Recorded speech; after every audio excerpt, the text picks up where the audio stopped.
Buongiorno, ben ritrovati, siamo in diretta, buon sabato a tutti. Avete visto, abbiamo seguito insieme la Santa Messa a Cesarolo, una frazione di San Michele al Tagliamento in occasione della donata triveneta degli Alpini che è entrata proprio nel vivo a Bibbione. Poi noi continueremo con i nostri collegamenti con gli inviati che si trovano a Bibbione per seguire questa grande festa delle penne nere, però anche la cronaca, perché purtroppo molta la cronaca di queste ore. C'è stato un gravissimo infortunio sul lavoro a Crocetta del Montello. Ci collegheremo fra pochi minuti con il nostro Christian Arboit, un operaio è gravissimo, ed ancora un incidente mortale accaduto ieri sera in provincia di Verona, un tragico incidente nel comune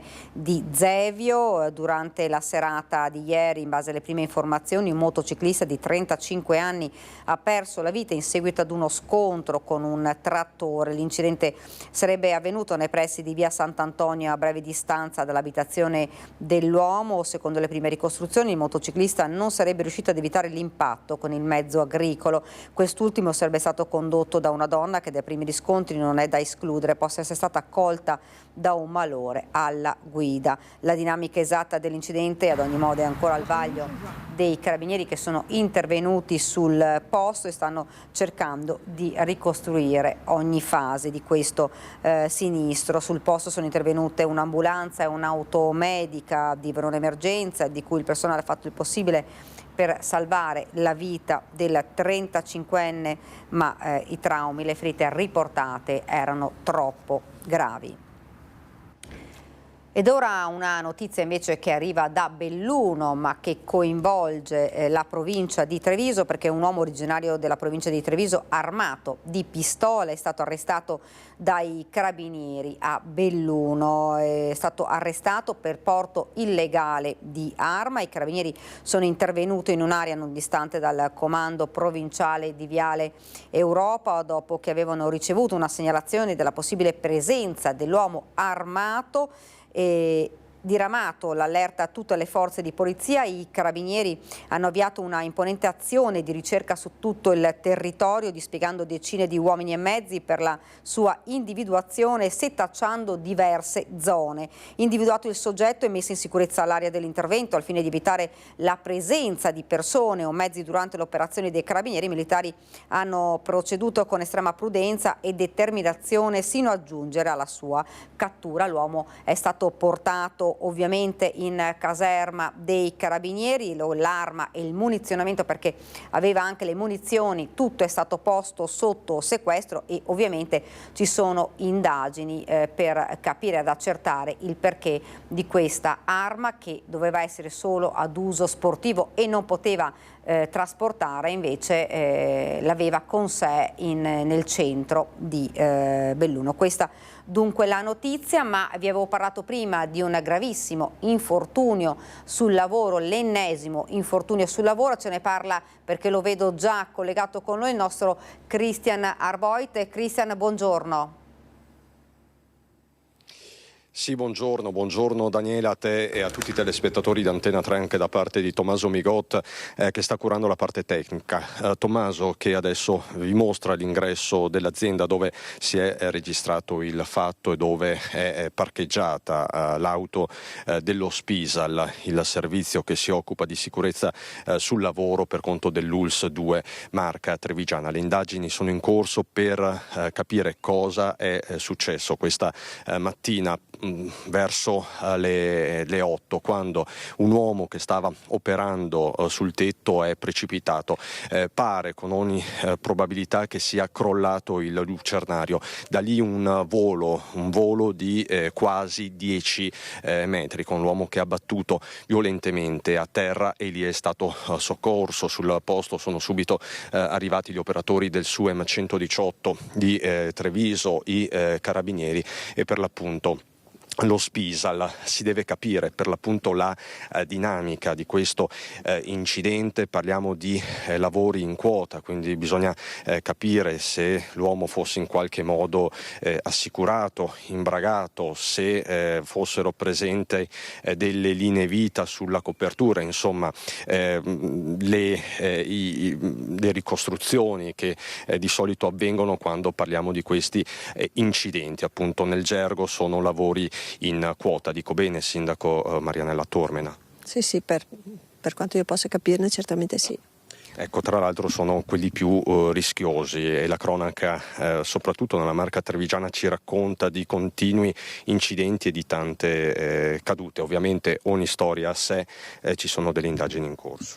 Sì, penso veramente che ogni storia sia a sé e gli organi competenti di solito, facendo bene il loro lavoro, individuano quelle che possono essere le cause e così le responsabilità, ma penso anche che, essendo anche la marca forse più laboriosa, è proporzionale che certi incidenti purtroppo non dovrebbero succedere e succedono, accadano anche nel nostro territorio.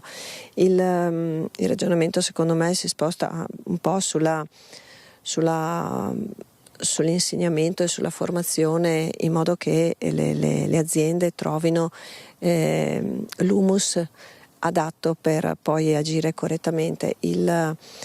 Credo che ovviamente da parte nostra possa andare sicuramente un in bocca al lupo, una buona fortuna, un augurio fortissimo alla persona che adesso si trova ricoverata al Cafoncello, e se posso anche così un augurio che possa essere solo un caso fortuito, anche per le attività che so che tanto fanno per la sicurezza e che quindi poi devono affrontare anche questi eventi, e quindi posso anche capire anche il loro stato d'animo sicuramente. Ecco, parliamo dell'azienda McMaster, siamo qui in via degli Artigiani, zona industriale artigianale di Crocetta del Montello. L'uomo è un 49enne di origini marocchine, residente a Cittadella, quindi nel Padovano, e che opera per una ditta di Thiene. Quindi questa ditta di Thiene che si stava occupando delle coperture, di lavori di manutenzione sulla copertura della McMaster. La McMaster, qui in azienda industriale, è un'azienda molto nota che si occupa appunto di lavorazioni metalliche. Dico bene, sindaco? Sì, è un'azienda storica per il nostro territorio, una delle tante bellissime aziende che abbiamo qui, e si occupa di metalmeccanica, si fa grigliati o macchinari. Io veramente posso veramente sperare che tutto vada per il meglio per tutti quanti, e che la loro è un'azienda che si è molto sviluppata e molto cresciuta, quindi significa anche un saper fare, e dopo possono succedere cose come questa, purtroppo. Ecco, quindi è il momento chiaramente della speranza sulle condizioni di quest'uomo di 49 anni. Sono arrivati anche i familiari dell'uomo in mattinata. Ora all'interno dell'azienda ci sono i titolari, appunto, con i tecnici dello Spisal. La stanno ricostruendo per l'appunto questa mattinata. Chiaramente qui, capite, devono essere passati in rassegna tanti dettagli, quindi come si trovava l'uomo, dove si era equipaggiato o meno. In questi casi parliamo poi della presenza dei cosiddetti DP, i dispositivi di protezione individuale. Quindi lo Spisal è ancora all'interno della fabbrica, e chiaramente in tanti sperano per le condizioni di quest'uomo di 49 anni che si trova, lo ripeto, in rianimazione al Cafoncello di Treviso. Ringrazio ancora la sindaca di Crocetta del Montello, Marianella Tormena, sempre molto disponibile con noi, e per il momento è davvero tutto. Cercheremo di parlare anche con i proprietari nel corso della giornata, ma per l'appunto adesso stanno interloquendo con lo Spisal. Per il momento da via degli Artigiani a Crocetta è tutto. Con Tommaso Migotta, Daniela, ti restituisco la linea. Grazie davvero a Cristian Arboit e Tommaso Migot. Ovviamente aggiornamenti su questo ennesimo infortunio sul lavoro e sulle condizioni davvero gravissime di questo operaio nel corso dei nostri telegiornali a partire dalle 19:30 con l'edizione di Treviso. Ed ora noi ci spostiamo nel veneziano perché ve l'abbiamo raccontato ieri di un'azienda davvero devastata da alcuni minorenni e ce ne parla ancora il nostro Filippo Fois che vedo nello schermo. Filippo, buongiorno. Buongiorno Daniela, buongiorno ai telespettatori di Antenna 3. Allora, il disastro è avvenuto a Venezia. Noi in questo momento ci troviamo a Mira con Mauro Girelli, che è il titolare dell'azienda che è stata letteralmente rasa al suolo nei suoi uffici da questa baby gang, perché alla fine sono dei tredicenni.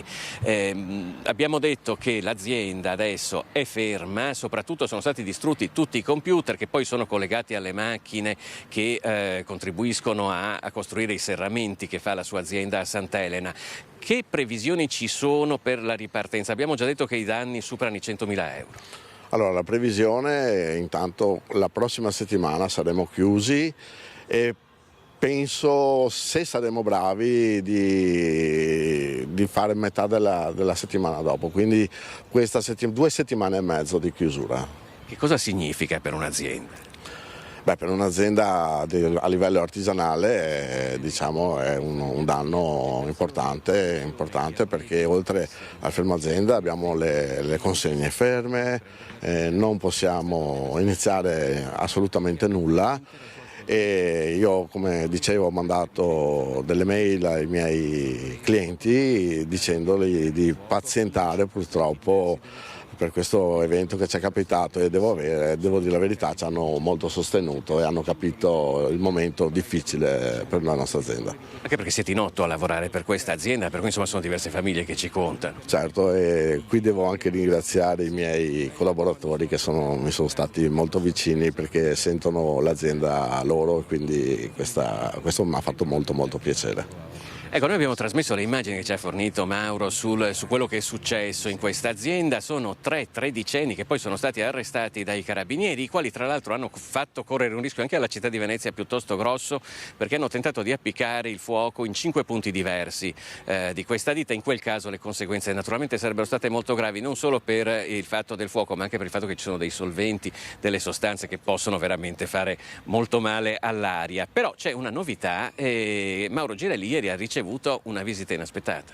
Sì, ieri nel pomeriggio, tardo pomeriggio, è arrivata una signora accompagnata da un bambino ed era la mamma di uno di questi 3 ragazzi che è venuta a scusarsi ed era molto provata ed emozionata e insomma abbiamo parlato con questo ragazzino e speriamo che la lezione sia servita proprio per farlo crescere. Gli ho detto: usa il tuo cervello, non usare quello degli altri, che è una cosa fondamentale. Mi ha detto anche un'altra frase per quello che riguarda la mamma. Ricordati le lacrime di tua madre, che insomma mi hanno emozionato anche a me. Lui cosa gli ha detto alla fine? Il ragazzino. Il ragazzino si è scusato, era molto confuso secondo me, emozionato, e quindi a me è bastato vederlo, ci siamo guardati negli occhi e penso che uno sguardo delle volte vale più di 1000 parole. E chissà che magari un domani non venga a lavorare nell'azienda, visto che insomma c'è bisogno di artigiani di qualità a Venezia, l'abbiamo detto spesso. Io vorrei avere un appuntamento tra 20 anni con questi 3 ragazzi e dire: ti ricordi quel giorno e adesso che sei adulto, papà? Sì. Prova a pensare, certo. Prova a pensare, mettiti nei panni dei tuoi genitori quel giorno. Mi piacerebbe solo questo. Grazie a Mauro Girelli e Daniela, io ti restituisco la linea. Davvero a Filippo Fois, grazie anche al suo ospite, protagonista purtroppo di una vicenda insomma, che fa davvero pensare ai minorenni che devastano un'azienda. Avremo modo poi ancora di tornare a parlare di questo. Chiudiamo per il momento questa pagina di cronaca perché riapriamo invece quella degli alpini. Io lo vedo sullo schermo il nostro Lucio Zanato. Lucio, non so se mi senti, buongiorno. Che stiamo Tanti auguri, sai? Buongiorno, sto prendendo i complimenti per il collegamento di oggi, grazie a chi vuole salutare in diretta in televisione di qua. Grazie, è molto gentile. Guarda che io questo signore lo conosco, ancora si era a Vicenza, l'ho disturbato. Lei non disturba mai. Grazie. Valfella. Valfella, sì, Rottana dei Lupi. Sì, a Camì. Mi ero istruttore dell'autista lì con la Bruna, si ricorda la Bruna? Sì. Dopo, quando ero lì, era clerico comandante dell'11° e del 63-64. Ah, io 4 anni dopo. Ah, ma si ricorda la Bruna, il generale La Bruna? Il generale Bruno, l'ho conosciuto Zuppa, bene. Calvo e Cavallero. Sì. Quando ero lì era Mariano, il generale Mariano, che poi sono andato a trovarlo alla donata di Alpini di Torino nel 2011. Dove che l'ha fatto militare? A Ogovizza. Dove? Alla Valpella? Dove? A Ogovizza? Ogovizza e Pontebba. Alla Fantina, che là hanno messo solo il cibo, sa che abbiamo fatto. Ero istruttore lì alla casa. Allora, avete visto questo è un incontro. Questo è un classico incontro. 83 anni, 83 anni, guardate qui. Faccio Guardate anche la 83 dialisi anni che ogni porta. 3 giorni la dialisi e dopo sono vedovo ormai da 30 anni. E sono un credente, quel vescovo qua, Pellegrini, lo conosco da una vita. Grazie. Scusi, ciao, domani si troviamo. Ci vediamo domani. Domani mattina alle 7:30 ci vediamo a Piazzale Zeda. Tanti auguri. Ma io ho problemi di salute, quindi tengo prima la salute. Allora, Presidente Munarini, come sta andando? Bene, sciolti, bene, dai, vediamo se va avanti così bene. Ecco, ieri è partita la staffetta e ha dato via alla Triveneta, oggi la Santa Messa con il vescovo, però devo dire il vescovo che vi ha paragonato al seme di Sena perché da piccolo diventa grande, dà grandi frutti ed è il servizio di tutta l'umanità. Se lo dice il vescovo, ci crediamo, noi facciamo il possibile. Come ho detto ieri in un'altra intervista, la nostra è un'associazione di padri di famiglia, per cui è giusto che dica così. Senta, e adesso lei dove va? Adesso vado a Morsano perché c'è un passaggio della staffetta e come in altre 5-6 parti, che adesso non mi ricordo perché sono un po' confuso su questo, ci fermiamo, facciamo una deposizione nella corona d'alloro al monumento ai caduti e poi la staffetta riparte per andare giù verso Bibbione. E quindi il ponte di Bevazzana oggi pomeriggio? Oggi pomeriggio confermato. Ecco, ma lì cosa c'è di particolare? Cioè parte una barca? Sì, c'è l'associazione Maidaur che è quella che testimonia la tragedia del Galilea del 1942 e quindi prenderanno in carico una corona simbolicamente dal tagliamento verso il mare e lì la metteranno giù. E poi invece alle 18 l'alzabandiera. 18 l'alzabandiera. Piazzale Zenit. E poi questa sera i cori. In barba anche all'Italia con l'Albania. Vabbè, speriamo che vinca. A te Daniela. Lucio, ovviamente noi ti restituiremo la linea quando vorrai per seguire davvero questa bellissima festa delle penne nere.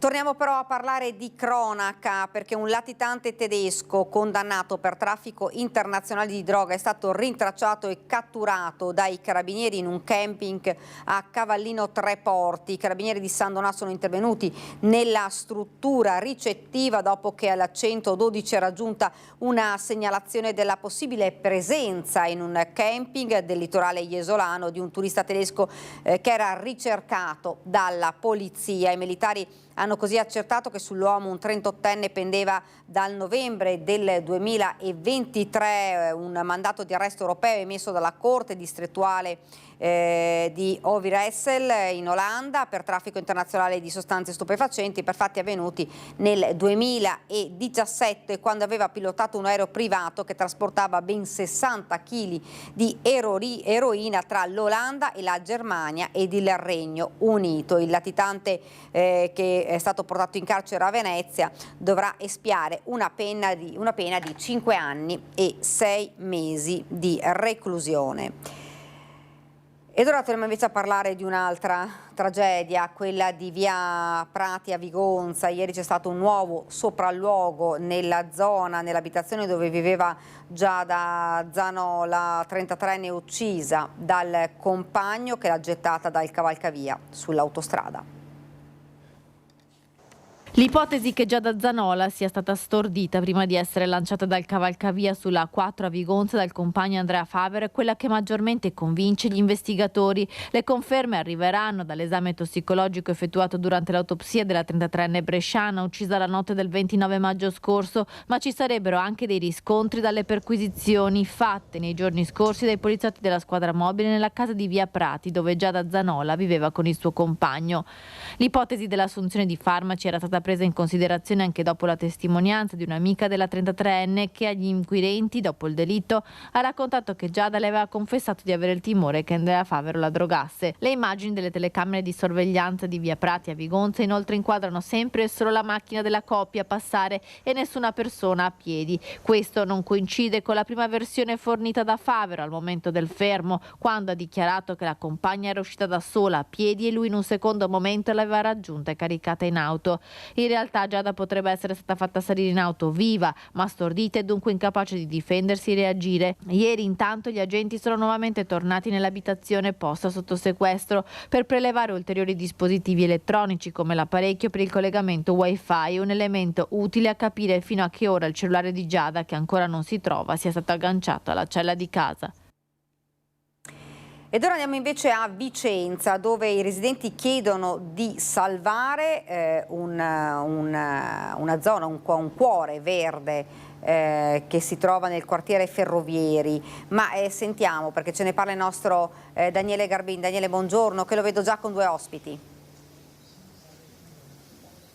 Sì, buongiorno Daniela, buongiorno a te e ai tuoi telespettatori. Confermo, siamo nel quartiere Ferrovieri, alle mie spalle è proprio l'ingresso di quello che è stato denominato Bosco Lane Rossi, un'area verde che era un parco privato all'interno di un'area aziendale, di un'area di archeologia industriale che era stata dismessa nel 94 e che è cresciuto per 40 anni insomma in maniera selvaggia, però sono alberi importanti, tra cui anche un albero ultracentenario destinato a essere riconosciuto come monumento nazionale. Ecco, la novità è che di questa lotto in realtà è minacciato dalla TAV, da un cantiere che dovrebbe cementificare questa parte del bosco, mentre la parte dei capannoni, la notizia è stata aggiornata questa settimana, al terzo tentativo è stato venduto all'asta. Ecco, lascia delle perplessità perché poteva essere un'area interessante al tipo pubblico, la provincia era interessata a farci un hub per gli autobus e comunque dei progetti per la comunità, così invece è bloccato. Ecco, sappiamo che c'è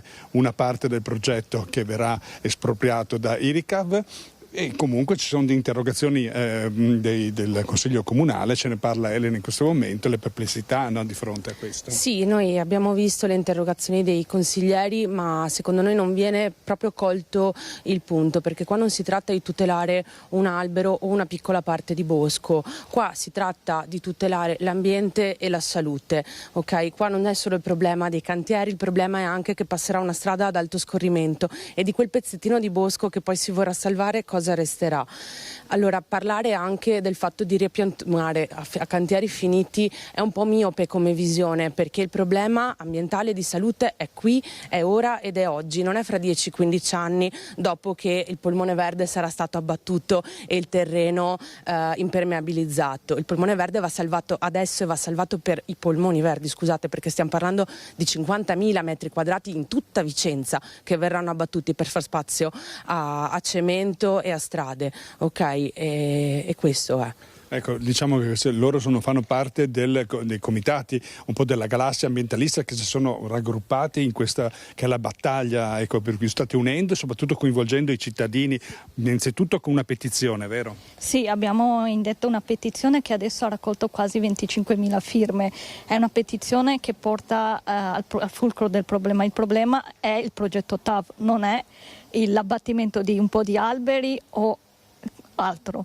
Allora, abbiamo per questo motivo indetto una manifestazione il 2 di luglio alle 8:30 che partirà da Piazza Castello.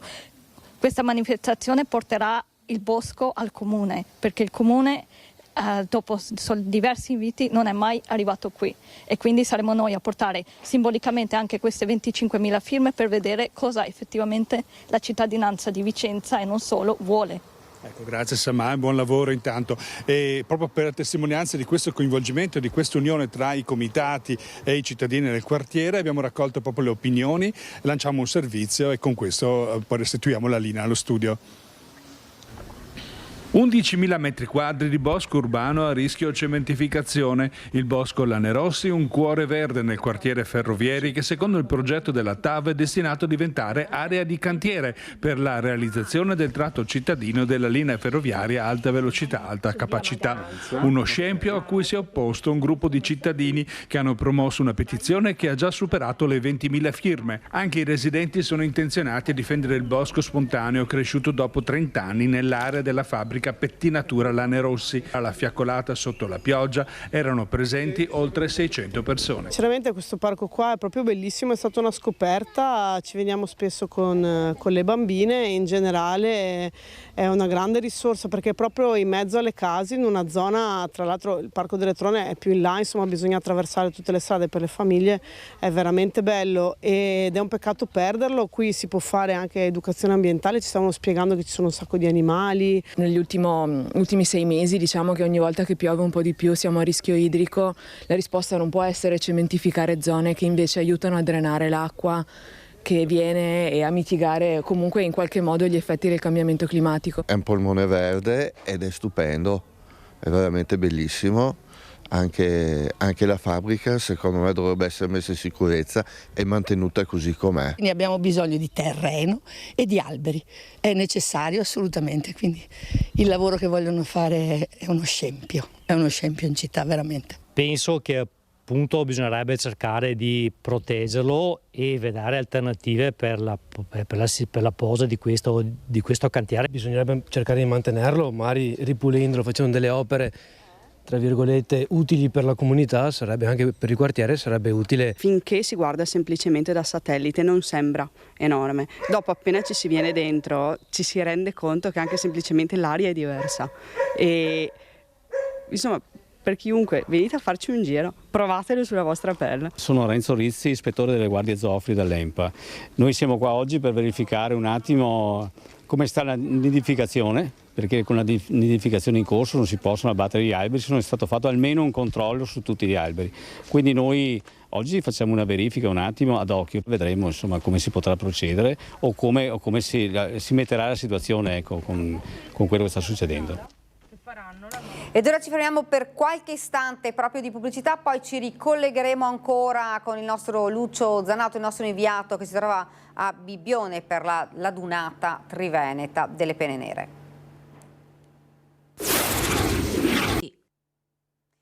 Eccoci qua, siamo tornati nuovamente in studio e andiamo immediatamente, di nuovo lo vedo sullo schermo per la dunata degli alpini, il nostro Lucio Zanato. Lucio, ancora te la linea, buongiorno. Buongiorno a voi, buongiorno ai nostri telespettatori di Antenna 3. Come vedete sono con il presidente nazionale Sebastiano Favaro e con il sindaco di San Michele a Tagliamento Flavio Maurduto. Cominciamo con il presidente nazionale, insomma una triveneta, come sempre le trivenete sono una garanzia. Ma direi proprio di sì, dopo la dunata nazionale diciamo le trivenete sono quelle che hanno la maggiore presenza, la maggiore partecipazione ma anche il maggiore cuore. Io credo che qui nel Triveneto batta veramente forte il cuore alpino. Devo dire che qui c'è la sfida sulla sfida perché gli alpini a quota zero, insomma.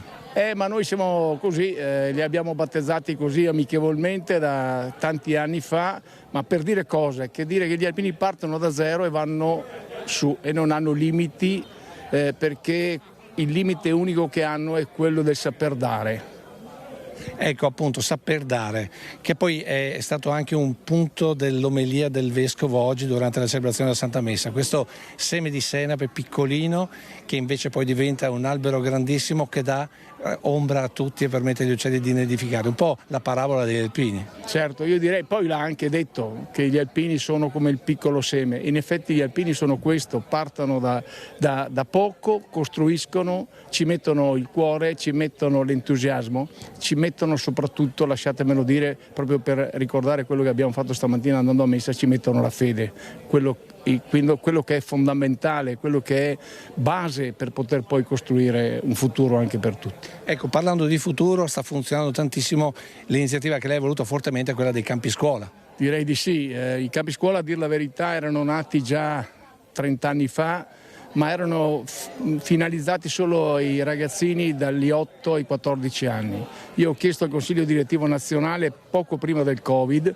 poi siamo riusciti a mettere in moto subito dopo il Covid, di fare un esperimento con i ragazzi dai 16 ai 25 anni. Direi che è un grandissimo esperimento, è riuscito. Faccio solo un esempio: quest'anno avevamo 700 posti disponibili, le domande erano più del doppio. Siamo riusciti ad arrivare ad 800, ma vuol dire che l'entusiasmo dei ragazzi c'è. Quello che a me piace dire, ai ragazzi di oggi deve essere data la possibilità. Se gli diamo la possibilità sono migliori forse dei ragazzi del mio tempo, perché sono pronti, sono disponibili e poi rimangono tra di loro, creano quella cosa meravigliosa che si chiama condivisione, si chiama gruppo, quello che è la forza degli alpini. Senta, è anche un messaggio alla politica di seguire quello che state seminando voi come alpini per dare un futuro a questi giovani. Sì, un messaggio forte alla politica, cerchiamo di suonare bene, forte le nostre campane, e che la politica forse è un po' troppo distratta, però ogni tanto batteremo il pugno e ci faremo sentire. Grazie Presidente, la lascio perché so che ha delle altre cerimonie, comunque ci vedremo in queste ore e anche domani. Intanto invece, visto che parliamo di politica, Sindaco, grande soddisfazione per questa adunata triveneta. Ma per noi è un traguardo importante su cui abbiamo condiviso con le nostre categorie, con i nostri uffici comunali, con la polizia locale, con tutti gli organismi che in qualche modo possono garantire un evento importante come questo. Lo riteniamo veramente una tappa strategica per la nostra realtà. Non è solo una tappa, diciamo così, finalizzata ad avere una presenza così importante, ma in qualche modo è anche un sentimento che l'amministrazione ha nei confronti degli alpini, perché ricrediamo che gli alpini siano non solo, come si è appena detto, bravi nel far gruppo e quindi in qualche modo rendere, diciamo, le cose più facili, capire che le cose insieme si possono più fare. Nel caso nostro abbiamo questi personaggi storici che hanno lasciato una traccia importante nel nostro territorio. Faccio uno per tutti, Nelson Tracanelli, che ha scritto dei libri in lingua friulana ed era il primo capogruppo degli alpini che ha dato un impulso importante nel nostro territorio.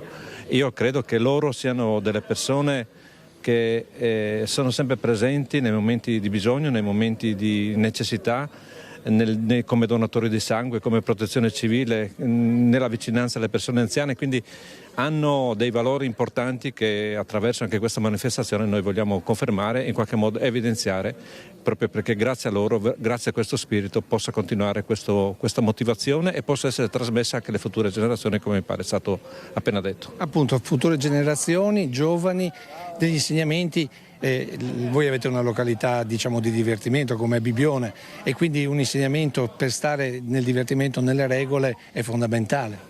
Assolutamente, io credo che loro hanno un'allegria innata, hanno un'allegria spontanea, hanno un modo, proprio perché hanno il gusto e il piacere di stare insieme con gli altri, e credo che oggi ci stiamo avvicinando a questa quota zero, perché siamo partiti da San Giorgio, Tagliamento, San Michele Tagliamento, San Filippo, Cesarolo, poi nel pomeriggio siamo a Bevazzana lungo il Tagliamento, per arrivare poi domani, stasera, a quota zero, che è quindi appunto a Bibione. Io credo che questa allegria, questo spirito di comunità, questo spirito di gruppo, questa motivazione che loro trovano nel confrontarsi con gli altri e che poi si esprime anche in un giudizio di serenità, di bellezza da parte degli alpini, possa essere concepito anche dai turisti che oggi sono presenti a Bibione e che secondo me saranno lì in attesa appunto di capirli, di conoscerli, di vedere qualcosa di nuovo nella nostra realtà turistica e capire quindi anche questo elemento fondamentale che è la simpatia che loro trasferiscono agli altri. Grazie Sindaco, a te Daniela alla linea.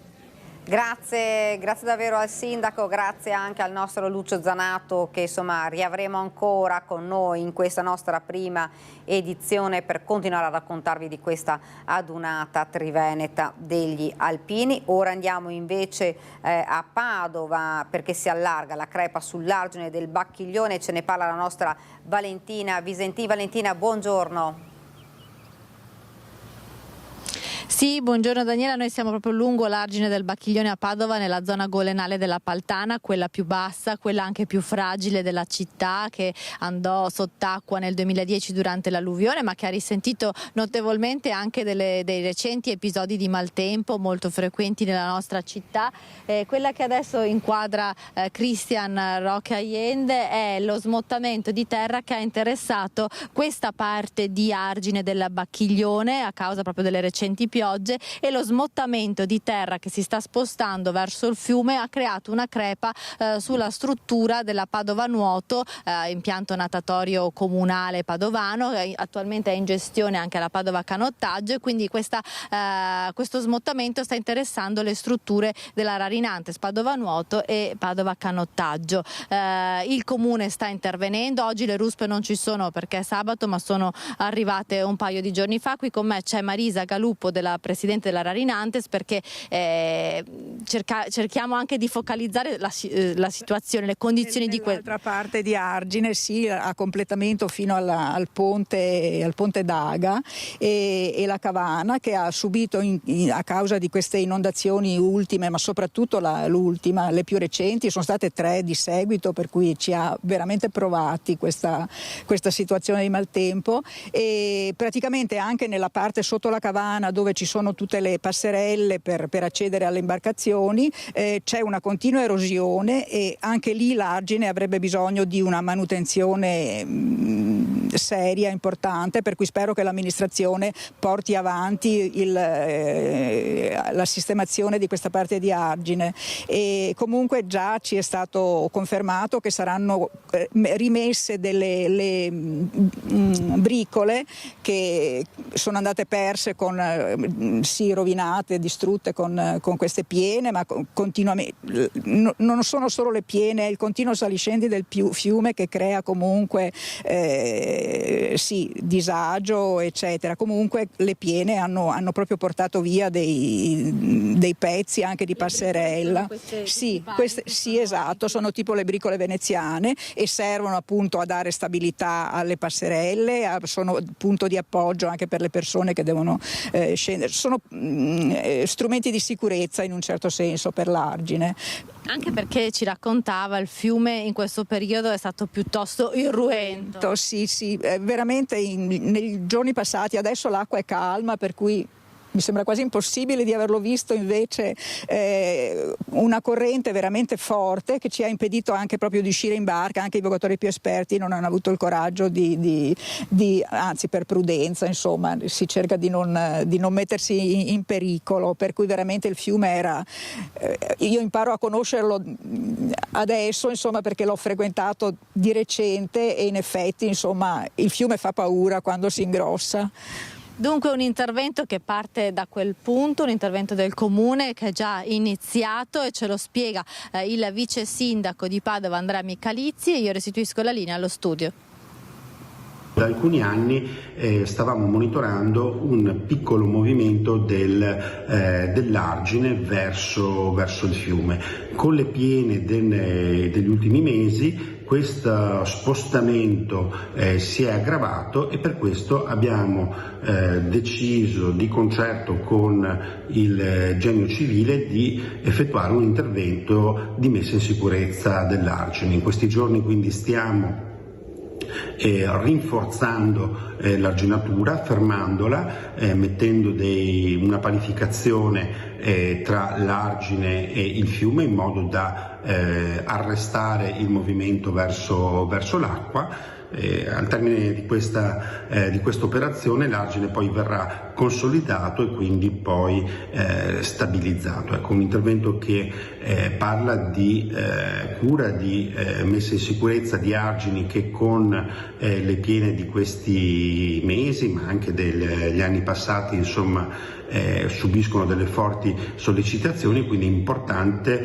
il continuo monitoraggio da parte del Comune e del Genio Civile, l'intervento anche in situazioni di questo tipo. L'edificio non ha avuto dei danni che ne compromettono la sicurezza, quindi al termine dei lavori si potrà anche tornare a svolgere le attività, ma sarà importante, insomma, continuare a monitorare una situazione per cui insomma i numerosi episodi di piena mettono in sollecitazione le nostre arginature, che spesso sono anche luogo dove ci sono attività o anche abitazioni. L'intervento durerà circa un paio di settimane e costa quasi 90.000 euro. Noi continuiamo ora con la cronaca. Il primo caso in Europa di febbre oropusce, una arbovirosi come la dengue, è stato diagnosticato in Italia in una paziente con una storia di recenti viaggi nella regione tropicale caraibica, accertato dal Dipartimento di Malattie Infettive, Tropicali e Microbiologia di Negrarne Veronese. Il caso è stato segnalato alle autorità sanitarie e alle ASL di competenza della Regione Veneto. Il virus è stato isolato nel laboratorio, primo passo per poter sviluppare test diagnostici specifici e studi sulla capacità di veicolare il virus da parte dei potenziali vettori zanzare e moscerini diffusi anche da noi. Gli esperti del Dipartimento di Malattie Infettive dell'Istituto Superiore di Sanità rassicurano su un potenziale rischio di infezioni autoctone in Europa. Il virus è trasmesso da un vettore assente nel vecchio continente. Ed ora invece ci spostiamo nel veneziano, furti e rapine a Jesolo, fra l'altro in una stagione che è entrata proprio nel vivo, la stagione turistica. Il questore ha disposto 5 daspo Willy ad una banda di minori. La misura impone il divieto di frequentare le aree e i locali della Movida per un anno, denunciati anche per rapina. Messaggio per cui quando combini qualcosa a Jesolo ne paghi una conseguenza.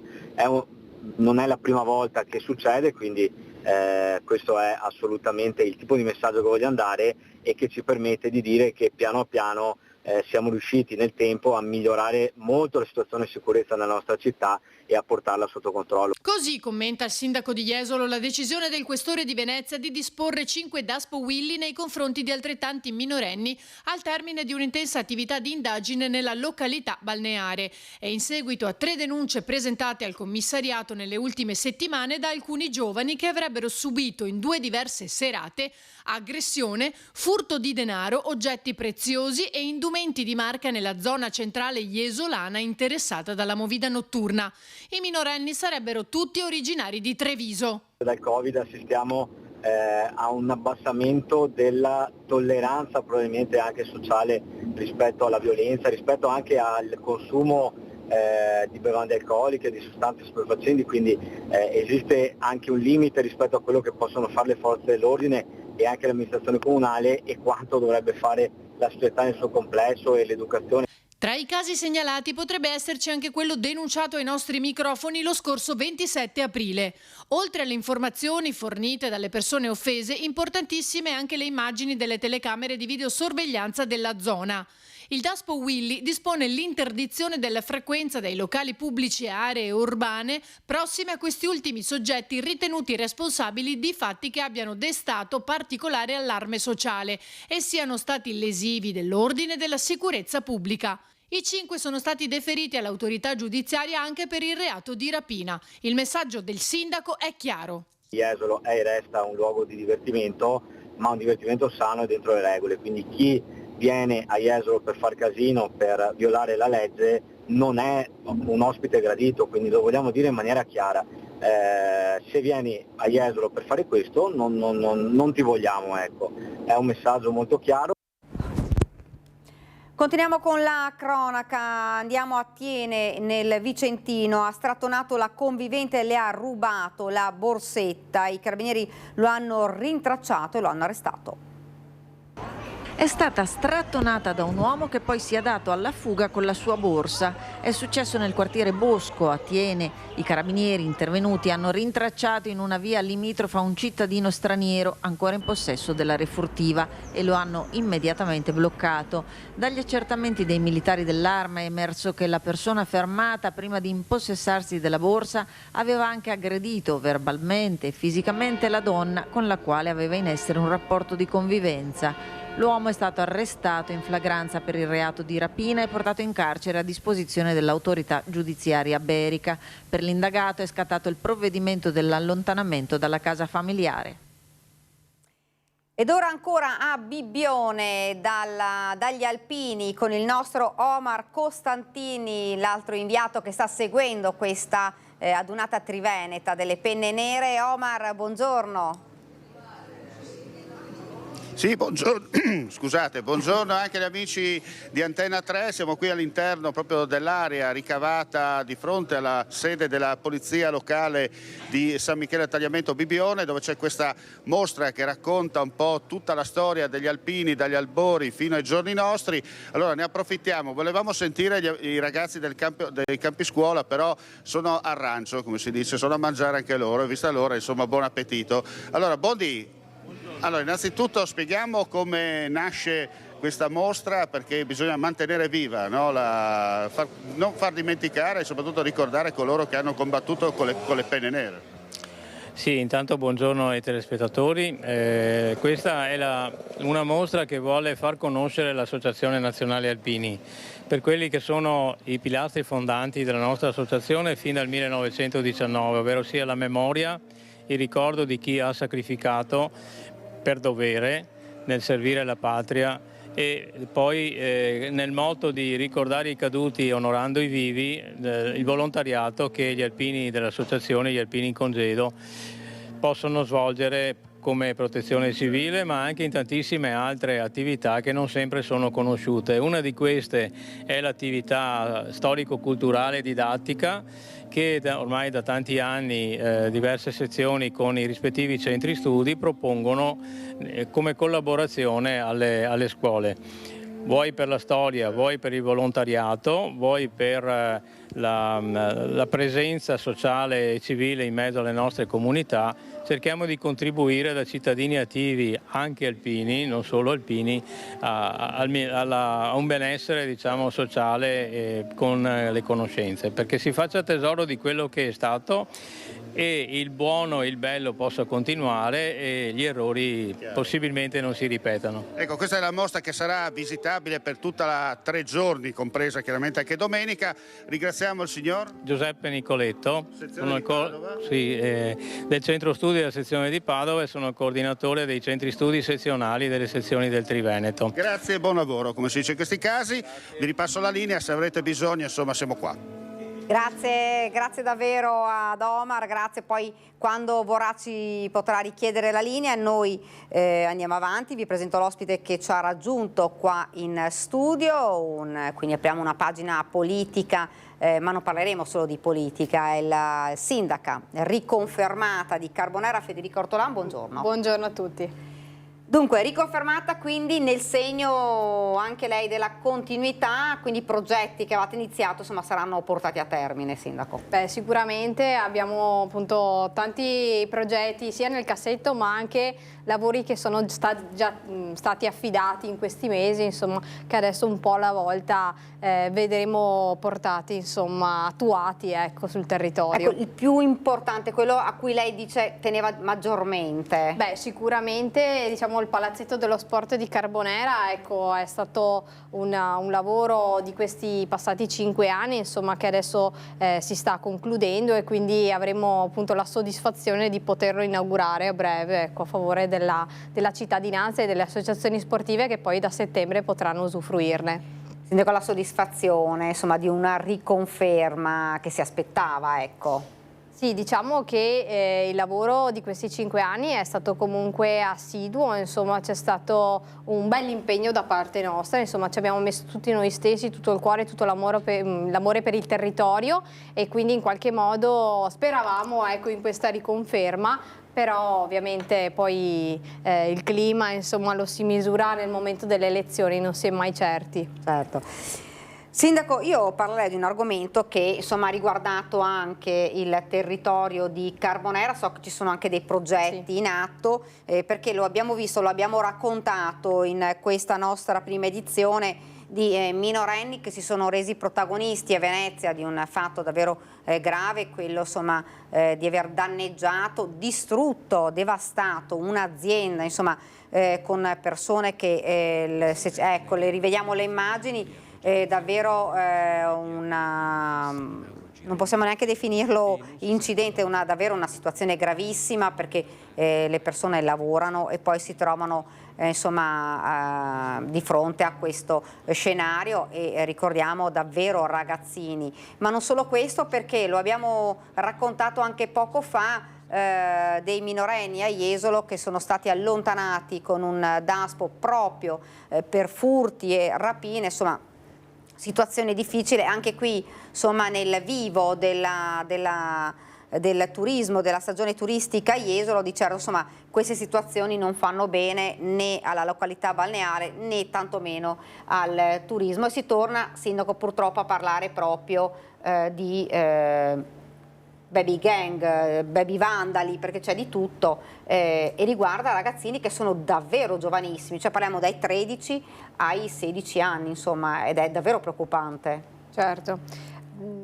Vedendo queste immagini ovviamente che sono veramente sconfortanti, ecco, mi viene da dire questo: probabilmente loro non si rendono conto della responsabilità del lavoro.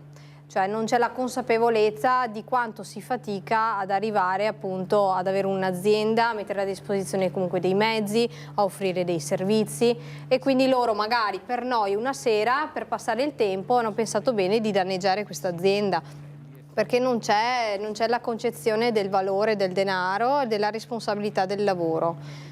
E in tal senso, in questo caso, vabbè, c'è la possibilità, magari sono ragazzi da fuori zona, c'è la possibilità del DASPO, invece noi nei nostri territori possiamo avere queste stesse condizioni, però il DASPO non è applicabile perché sono residenti molte volte anche del comune e minorenni, e c'è un grosso problema che da quando viene compiuto l'atto a quando effettivamente l'autorità giudiziaria prende posizione può passare molto tempo, e questi ragazzi hanno la possibilità di delinquere più volte.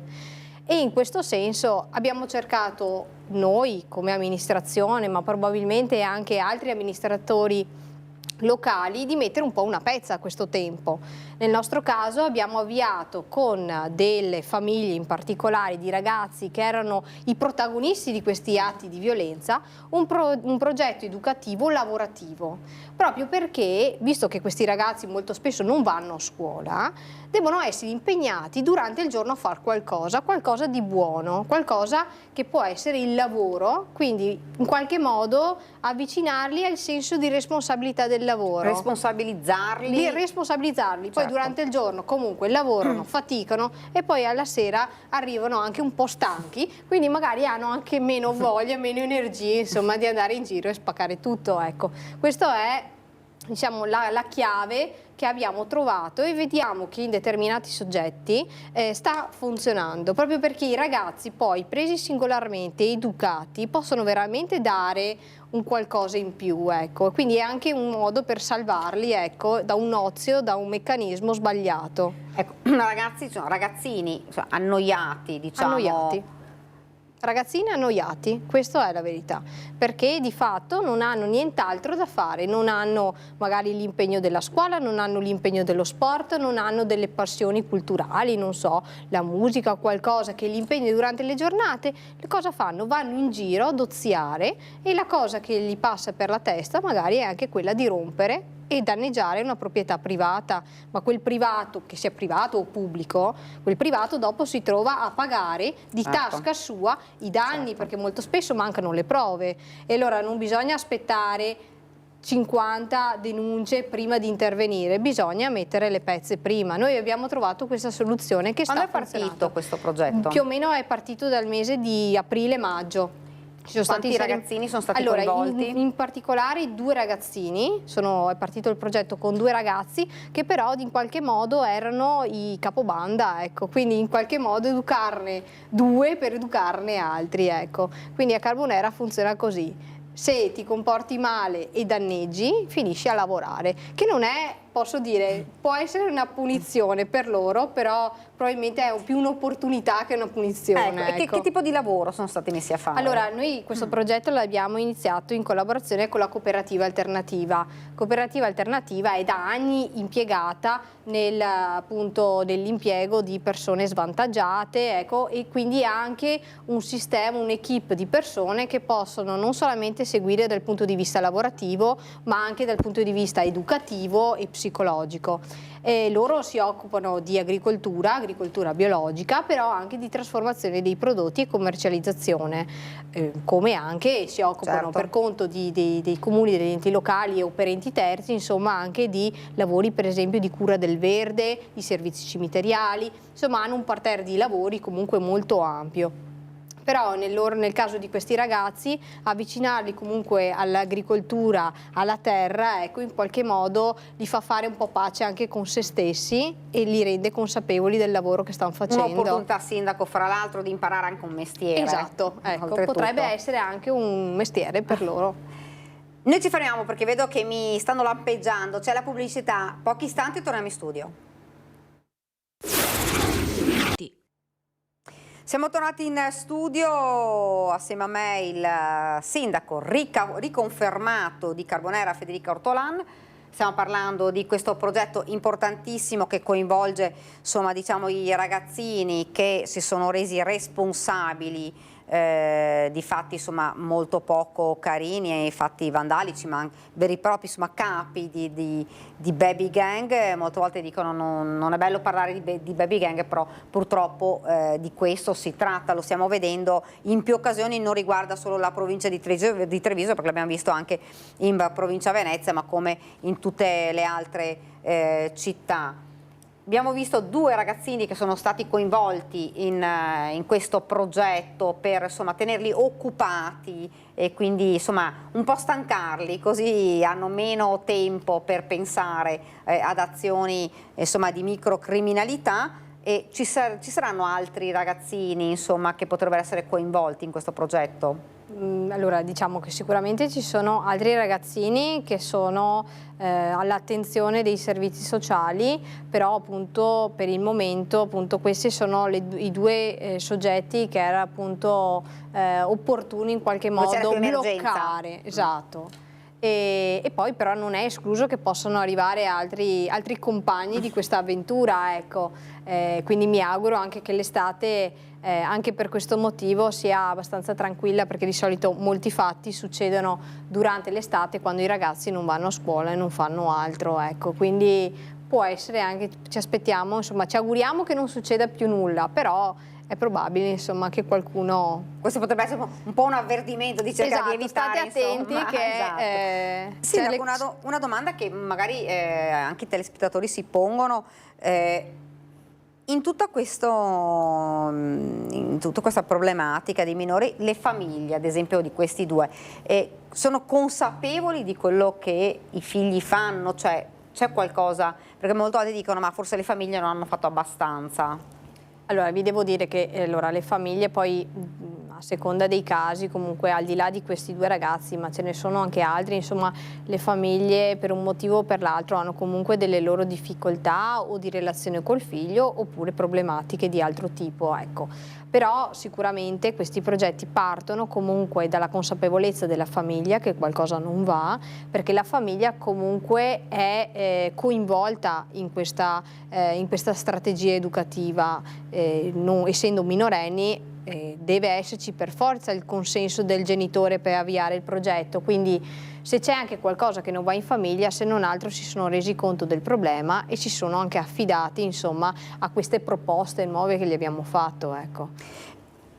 Sindaco, insomma, riconfermato da pochi giorni, insomma, è ripartita, diciamo, la macchina, insomma, politica, la squadra. Allora, la squadra non è ancora, diciamo, definita del tutto, ecco, sicuramente si baserà sulla base anche dei consensi, insomma, delle specifiche competenze di ciascuno, insomma, come in ogni tornata elettorale si deve fare un po' la sintesi di quello che è uscito. Ci saranno delle novità però rispetto, insomma... Probabilmente sì, ci saranno anche delle novità, come è giusto che ci siano in tutte le amministrazioni, però al momento, insomma, non ho scelto alcuna riserva, quindi sì, preferisco, ecco, nessuna anticipazione, neanche con il vice sindaco? No, neanche col vice sindaco, preferisco dare la notizia completa quando ho messo tutte le carte, insomma, in tavolo. Tempistica di quando sarà presentata la Comunque entro la squadra? Settimana prossima, insomma, ci sarà l'ufficialità, insomma, della squadra, Ecco, infatti, anche doveroso per le tempistiche. Ecco, anche insomma un po' tutti i nuovi sindaci, ecco, confermati, neoeletti,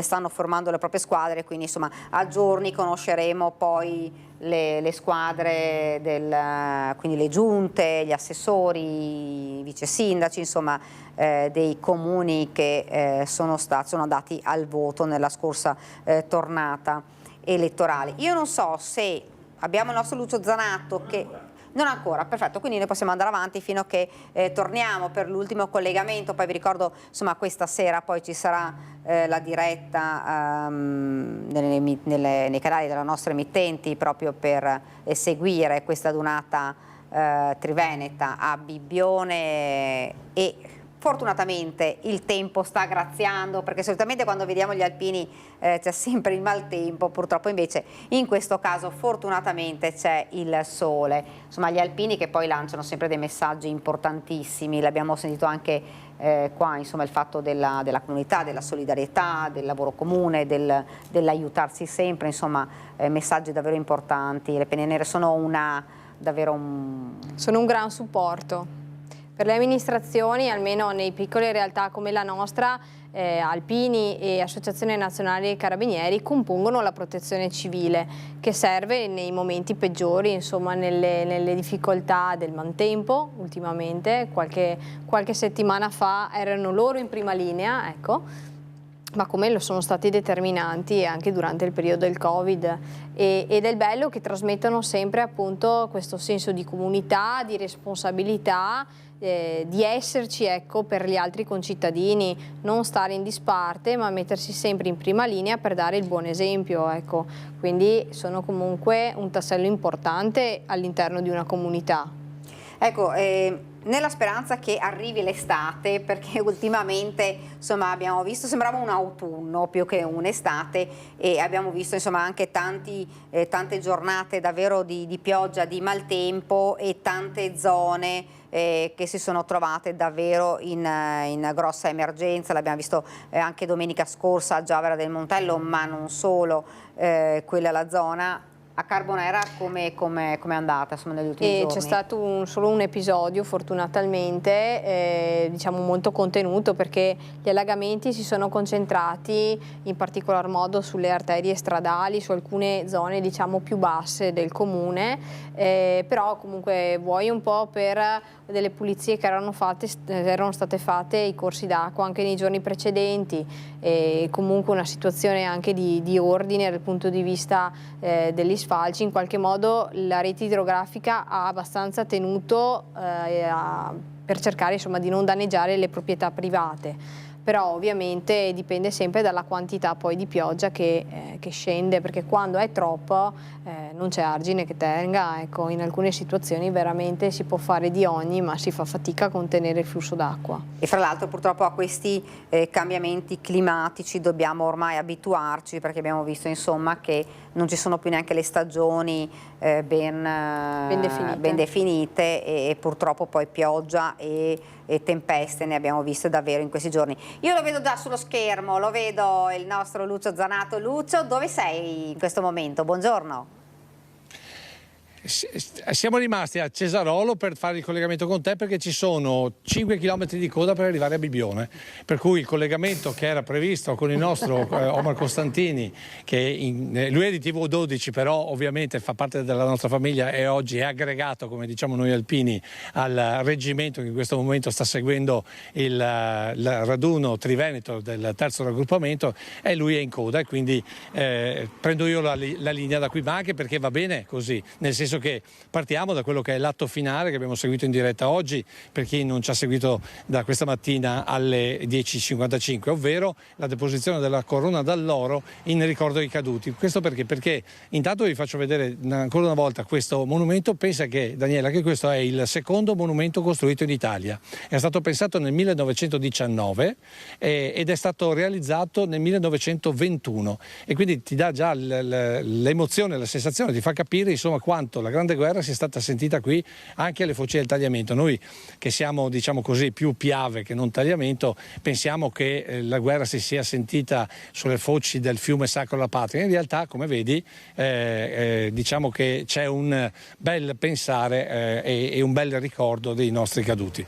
Allora, mentre noi ci portiamo verso il sagrato, volevo ricordare anche un attimo quella che è stata l'omelia del vescovo Giuseppe Pellegrini, il vescovo di Pordenone e Concordia, che appunto ha tracciato un po' attraverso il Vangelo che verrà letto questa domenica anche l'operato degli alpini, ovvero il granello di senape, un piccolo granello che però dà buoni frutti, ma soprattutto dà una pianta grandissima, molto grande, e le sue foglie addirittura danno ombra agli uccelli perché possano fare il loro nido, quindi è proprio l'espressione massima della vita. E proprio il vescovo ha paragonato il modo di agire degli alpini, la solidarietà, il sentirsi noi e non io, e soprattutto il non lasciare mai nessuno indietro. Questo più è un motto quando si va in marcia, e ve lo garantisco è così, appunto non si lascia mai nessuno indietro. Ecco, questo è paragonabile proprio a quello che viene raccontato, quello che raccontava Gesù nella parabola raccontata nel Vangelo di San Marco di questa domenica. E quindi cosa dire di questa prima parte della mattinata? Intanto la presenza dei labari, oltre al labaro nazionale, la presenza dei labari delle sezioni, alcuni gagliardetti, la presenza di tante penne nere che noi ritroveremo oggi pomeriggio a Bibione, perché questo è solo l'ennesimo passaggio di questa 3 giorni alpina, iniziata ieri mattina alle 7 partendo dalle sorgenti del Tagliamento, e che si concluderà questa staffetta alpina questa sera, prima alle 16:45 al ponte di Bevazzana, dove gli alpini scenderanno quasi a quota zero. Bevazzana non è proprio quota zero, ma quasi a quota zero, con un omaggio floreale e un messaggio di ricordo per quegli alpini che invece durante la seconda guerra sono annegati colando a picco durante una tragedia, sempre durante la guerra, nell'affondamento del piroscafo che li stava trasportando. E poi naturalmente dalle 18 ci sarà il Piazzale Zenit, che voi tutti conoscete perché è sostanzialmente il punto principale, il punto in cui si danno tutti appuntamento a Bibione. Piazzale Zenit, ci sarà l'alzabandiere, quindi un altro atto formale. Noi ve lo racconteremo essendo sotto i telegiornali proprio durante le edizioni del TG, mentre dalle 20 per Antenna 3, e poi ci collegheremo anche con Sorella Rete Veneta, con TV12 e con Tele4 Trieste, seguiremo insieme invece la serata dei cori. So che c'è l'Italia con l'Albania, però i cori alpini meritano, magari tenete il secondo televisore, oppure chi non è appassionato di calcio, e so che ce ne sono anche se non sembra, magari la serata con i cori, ci sono 6 cori in 2 piazze diverse, Piazza Fontana e Piazza Treviso, e poi ci sono addirittura delle fanfare in Piazzale Zenit. Li seguiremo io, poi il nostro Ferdinando Garavello di Rete Veneta, e poi naturalmente per par condicio anche Omar Costantini di TV12, quindi abbiamo proprio tutta la famiglia di Media Nord-Est schierata per seguire e raccontarvi questo raduno del terzo raggruppamento. Continuo per ricordare anche che domani dalle 7:30 invece racconteremo la vera e propria sfilata, che inizierà intorno alle 10:15, ma noi dalle 7:30 perché abbiamo raccolto tanto materiale tra ieri e oggi, e che così vedremo insieme nel corso della mattinata, insieme poi naturalmente ai commenti degli alpini che si raduneranno proprio nella zona dell'ammassamento, ovvero Piazzale Zenit, per poi cominciare lo sfilamento che terminerà intorno alle 13:30 circa. Mi hanno detto che saranno abbastanza puntuali dopo quello che è successo a Vicenza e quindi la puntualità, l'ordine e la disciplina tornerà imperante.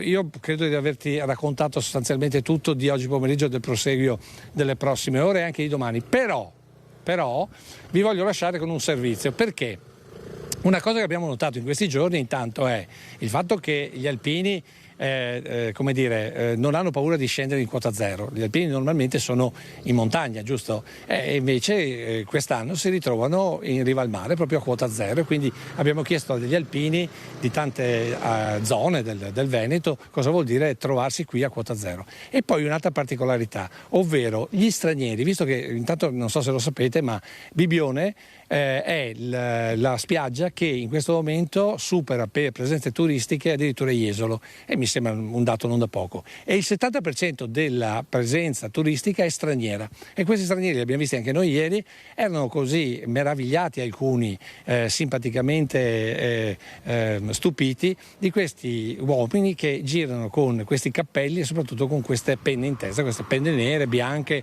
o marroni come nel mio caso. Ecco, allora abbiamo chiesto a un po' di loro ieri sera, finiti i collegamenti, queste emozioni, queste sensazioni. Sentiamo cosa hanno risposto ai nostri microfoni e poi linea a te, Daniela.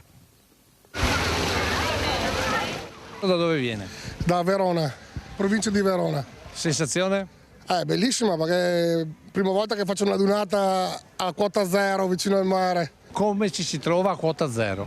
In che senso quota zero? Cioè, siamo a Bibbione, siamo vicino al mare, per un alpino è quota zero? Sì, quota zero, ma guardi, io sono un alpino un po' anomalo. Avrò fatto 3 adunate in tutto.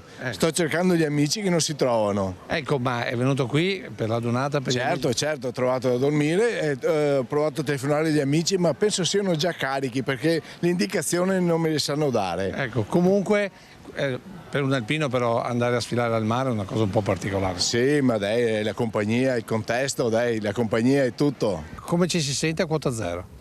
Bene, direi un po' più caldi che in quota 1000. No, si sente bene, una bella manifestazione come sempre, come d'altronde tutte le manifestazioni nostre. Alpini quota zero. Beh, per me essere a quota zero è come dire a zero branco, siamo a quota zero, più zero branco, più zero così non si può. Cosa dicono gli stranieri? Voi avete molti stranieri qua? Sì, abbiamo molti stranieri e sono tutti molto incuriositi di vedere le bandiere, ci hanno chiesto cos'è questa cosa, di vedere i cappelli con la penna, insomma sono molto incuriositi e vogliono informazioni, e comunque qualcuno conosce anche il corpo degli alpini, anche tra gli stranieri. Siamo molto incuriositi, infatti oggi abbiamo fatto un bel po' di foto con delle signore ucraine, ed è stata una bella esperienza veramente. E questa è una spiaggia di stranieri, però siamo ben visti e ben voluti. Io ho parlato con gente dall'Austria e molto orgogliosi, aspettavano questa data per venire qui a Bibbione. Infatti qua tedeschi e austriaci che sono un po' disorientati, e questo non hanno mai visto gli alpini così con il cappello, con la penna, pensano che non sappiano neanche cosa sia. Ma chiedono, fanno? Beh, noi abbiamo trovato qualcuno, come va, cosa state facendo? Abbiamo la donata del Triveneto e così va bene. Adesso vedranno che loro questi giorni, oggi c'è anche poca gente, magari domani e domenica penso che resteranno un po' sorpresi e magari diranno quando torneranno in Germania o in Austria che in Italia gli alpini sono un corpo veramente forte, importante. Avete preparato apposta questa cosa qua? Certo, per accogliere tutti gli alpini che verranno da noi in questi giorni. Ecco, è già venuto qualcuno? Sì, abbiamo già avuto più di qualcuno che vengono qui con il bel cappello, con la piuma, e stanno qua a farci compagnia. Grazie. Ciao! Insomma, una grande festa, come siamo ormai abituati a vedere con gli alpini, 3 giorni davvero di allegria, colori, Bello, Bellissimo. Sindaco, vederli. Bellissimo, perché sicuramente per i turisti è una bella attrazione nuova quando si vede vita, qualcosa di caratteristico del territorio, sicuramente viene apprezzato dal turista ed è anche una bella occasione per loro di cambiare un po' location e trovarsi in un modo alternativo per far festa. Ecco. Infatti lo diceva il nostro Lucio, insomma siamo abituati a vedere gli alpini in montagna, vederli al mare fa un po' un... Ma sono sicura che si adattano benissimo a ogni situazione, loro sono pronti a tutto e di sicuro la quota zero non li spaventa, ecco, No. anzi. Sindaco, per chiudere insomma il nostro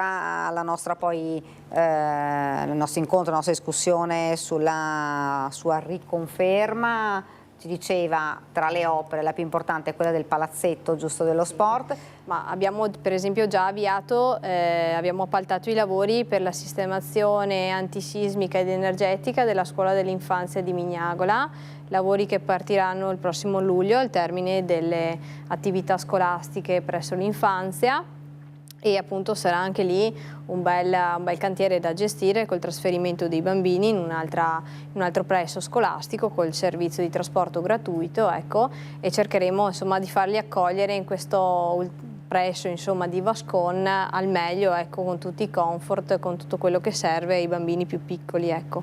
Questo, ma come anche cominciano a spuntare le colonnine di ricarica veicoli elettrici, come continua il lavoro di riqualificazione della pubblica illuminazione e appunto passo a passo poi porteremo avanti anche tutti i nuovi progetti che abbiamo in programma. Ecco, mi stanno continuando siamo arrivati al termine, lo chiedo alla regia? Sì. Ecco, siamo arrivati davvero al termine, ci sarebbero anche ancora tante domande da fare alla sindaca Federica Ortolan, avremo occasione di riaverla qua con noi, insomma, anche per la vicinanza del comune con il nostro. Io la ringrazio per essere stata qua con noi. Grazie Daniela e buona giornata a tutti. Grazie, a me non rimane che salutarvi, ringraziare i colleghi registi che ci hanno seguito fin qua, Mattia Pizzaia e Antonio Paul. E l'appuntamento ovviamente per la prima edizione è domani. Grazie, arrivederci.